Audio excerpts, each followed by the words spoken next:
John 1:1 does not say the Word was God. It kind of does. We know that what we have here is a predicate nominative. That is, both the Logos and God are in the nominative case.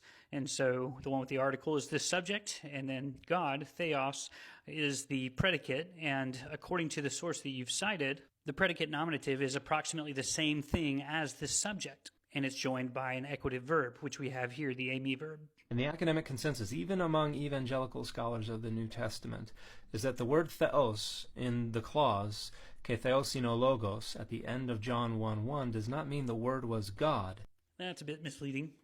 Conservative evangelicals agree that it's qualitative, precisely as Dan Wallace says. The idea of qualitative theos here is that the Word had all the attributes and qualities that, quote, the God had. In other words, he shared the essence of the Father, though they differed in person. And he cites the equative verb as evidence that this is a statement about the Word sharing God's divinity, namely the same essence. It is being used qualitatively. That is, it's not identifying a specific individual, it's identifying a quality possessed by the Word. And what is that quality? It's divinity. Absolutely. It is a quality that the Word possesses the same essence or nature as God. So the best translation would be, and the Word was divine. And as Wallace clarifies, that translation is only acceptable inasmuch as it is applied to true deity. And probably the most authoritative discussion of this is found in Daniel Wallace's 1996 book, Greek Grammar Beyond the Basics. And here you see a few pages where he discusses why it's not definite, but why it is qualitative. And he explicitly states at the end of that section that an examination both of pre-verbal and anarthrous predicate nominatives and of the Christology of the fourth gospel strongly suggests a qualitative force to theos, a view which affirms the deity of Christ just as strongly, but for different reasons. Now, Wallace then goes on to say the Word was divine is a great translation, but he then imposes a bunch of Trinitarian presuppositions upon the text and assumes that the being of God exhausts the category of deity. Therefore, anything that is divine must be part of the identity of God. It could be, and I have no doubt he has Trinitarian presuppositions, but it could also be that those presuppositions line up with the data that we find in John 1. It's well known that John 1 is an allusion back to the first chapter of Genesis, especially the Greek translation of it. Genesis 1 in the Septuagint begins in arche apoiesin ha theos, which is the perfect opening for John's gospel, which begins in arche, except instead of saying in the beginning God, it begins with in arche, the Word. And so where we would expect God to be, we have the Word.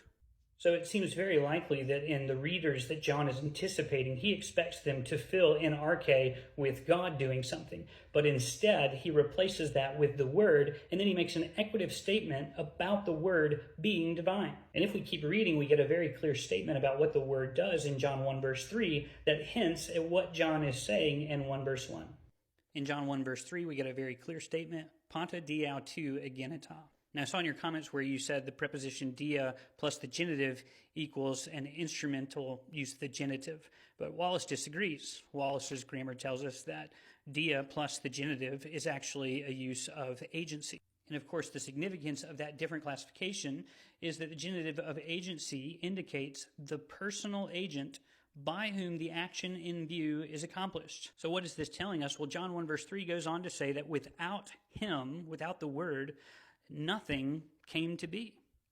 And so what John seems to be doing is he's zooming out, going all the way back to the creation narrative from Genesis 1, and he's saying not only was God there in the beginning, prior to anything else that was made, the Son was there. And not only was the Son there, he was the agent or person who made everything. And it is this person or agent who made everything that John 1 verse 1 tells us is of the same quality or essence as God.